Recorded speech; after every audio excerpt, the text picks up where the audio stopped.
ببین احمدی نژاد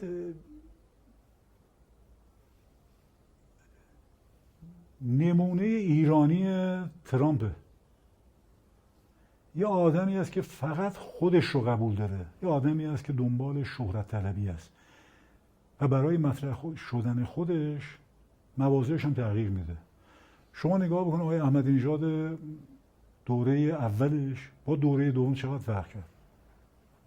در دوره اول آقای خامنه‌ای رو کرده بودن سردار خراسانی، ایشون شهیب ابن صالح. اون جریاناتی که در ارتباط با مسجد جمع کردن دیگه خود شما تو جریان هستین، کارهایی که می‌خواستن انجام بدن بیشتر تو اون حوزه ها کار میکرد به لحاظ فرهنگی. بعد که یواش یواش ایشون از آقای مصباح یزدی جدا شد، احساس کرد که خب خودش که دیگه کسی هست و میتونه حتی در برابر رهبری واسه، که حتی رفی مدتی هم خانه نشین شد. یا آدم متوهم هستش، یا آدمی است که خودشیفته هستش. آدم وقتی متوهم خودشیفته هستش مواضعش هم متناسب با مصالح خودش تغییر میکنه. همونطوری که آقای ترامپ در آمریکا شما میبینید مواضعش بیشتر حول محور شخصیت خودش هستش. یعنی نه براش قانون مهمه، نه براش منافع ملی مهمه. اون چیزی که مهمه و معیار خودشه در واقع خطکش حق و باطل هستش.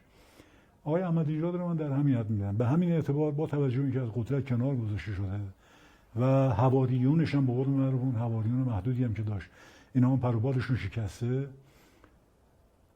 حالا به دلیل اون یارانه‌ای هم که به مردم داده، توده مردم هم یه مقدار به هر حال بهش علاقه‌مند هستن، این سعی میکنه به شیوه‌های پاپولیستی تا اونجایی که میتونه خودش رو جا بندازه.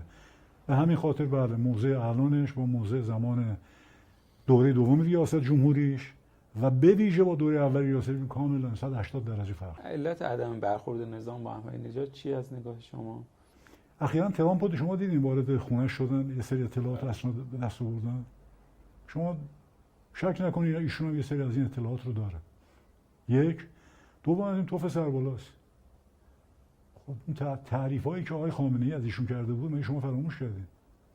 از زمان مشروطه همچین آدمی مضمونش این بود دیگه. ما همچین به اصطلاح دولتی نداشتیم، یا تعریفایی که حالا من حتی به صورت PDF تمام فرمایشات رهبری رو جمع کردم در توی تعریف تمجیدایی که ازش میگم واقعا سابقه نداشت. حتی یار دیرینه خودش آقای هاشمی که در واقع باعث بانی رهبر شدن ایشون شد، ایشون تو جریان سال 80 شما دیدید تو نماز جمعه چه تعریفی از احمدی نژاد کرد. خاطرتون میاد دیگه.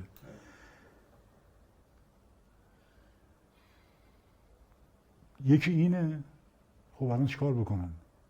میگن رهبری با امام زمان ارتباط داره.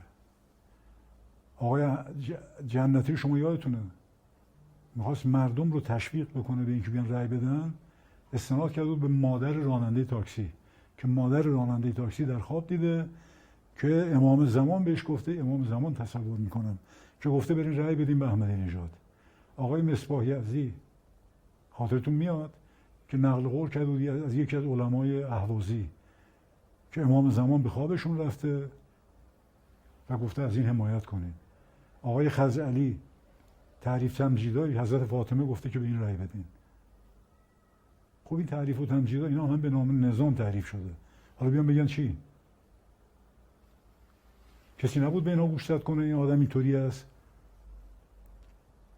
الان یک توف سربالا شده، دو من تصور میکنم همین یه سری اسناد و مدارک داره، خودش هم یه چندین بار تلویح هم گفته که من اطلاعات و اسناد و مدارکی دارم جایی فرستادم که اگر بلایی هم سر من بیاد اینا بعداً استفاده خواهد شد. نگفته بود اینو؟ مضمونش این حالا فردا